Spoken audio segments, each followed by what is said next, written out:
नमस्कार दोस्तों, आज की कहानी है कर्मफल और भाग्य। एक बार एक व्यापारी ने नया नया काम शुरू किया। उसके लिए उसने एक लड़के को उस काम में रखा। वह लड़का अपने काम में बहुत कुशल था।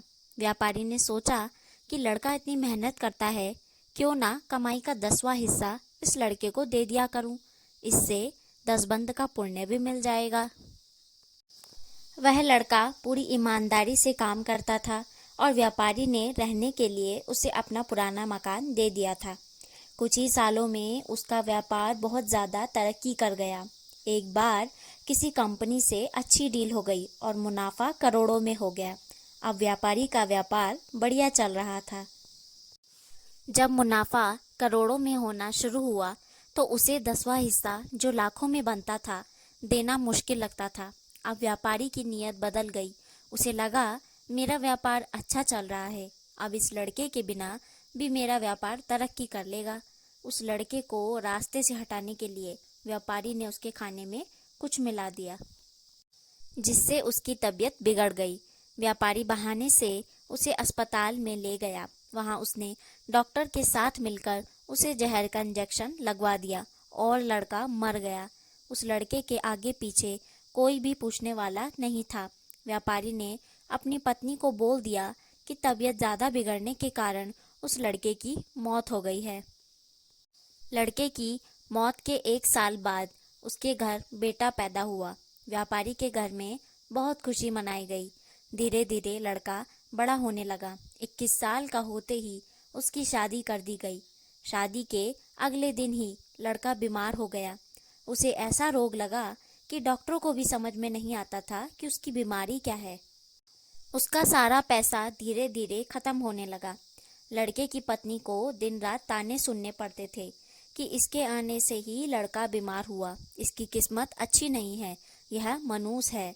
अब व्यापारी की सारी जमा पूंजी जायदाद लड़के की बीमारी के कारण खत्म हो गई थी। अब उसी पुराने टूटे फूटे मकान में आ गया जो कभी उस लड़के को रहने के लिए दिया था। व्यापारी का बेटा एकदम मरने की कगार पर था। एक दिन जब व्यापारी की आंख लगी, उसे सपने में वही लड़का दिखाई दिया जिसे उसने कुछ साल पहले जहर का इंजेक्शन लगवाकर मार दिया था। सपने में उसने पूछा, सेठ जी, क्या आपने मुझे नहीं पहचाना? मैं ही आपका बेटा बनकर इस जन्म में आया हूँ और आपने मुझे 10वां हिस्सा देने की बजाय मरवाना सही समझा। अब उस 10वें हिस्से का कई गुना आपको मेरी बीमारी पर लगाना पड़ा। यह सुनकर व्यापारी को अपने किए कर्म पर बहुत दुख होता है। व्यापारी कहता है, मैंने तो तुम्हें मरवाया तो अपने उस कर्म का फल भोग रहा हूँ। उस लड़की की क्या गलती है? उसने क्यों शादी के बाद एक दिन भी सुख का नहीं भोगा? लड़के ने कहा कि वह डॉक्टर जिसने मुझे जहर का इंजेक्शन दिया था, इस जन्म में वही मेरी पत्नी बनी है। मुझे इंजेक्शन लगाने के अगले दिन ही उसकी मौत हो गई थी।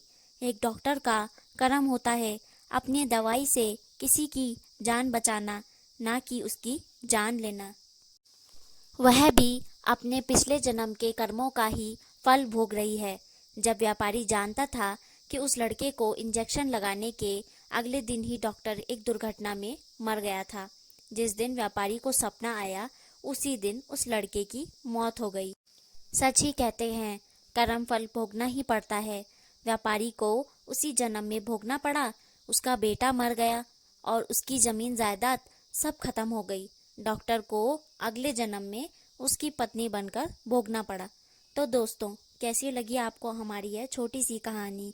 अगर वीडियो अच्छा लगा हो तो चैनल को सब्सक्राइब करें और वीडियो को लाइक और शेयर ज़रूर करें। धन्यवाद दोस्तों।